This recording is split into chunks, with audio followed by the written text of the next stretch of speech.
politiko, papakainin mo, bibigyan mo parapernalya, etc. etc.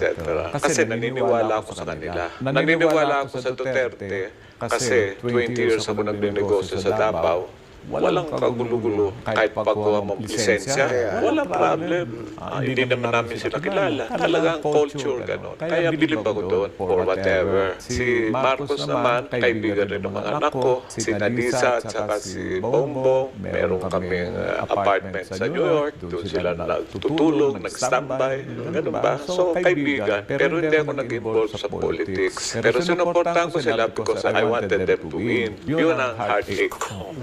I don't know kung saan pupunta tayo nito. Ewan ko, unless masyado wise si Bongbong, ay binibabait naman si Bongbong. Si Sara naman, ewan ko. Are you willing to do something for them to reconcile? Ay hirap yun. Tsaka hindi ko siguro kaya yun.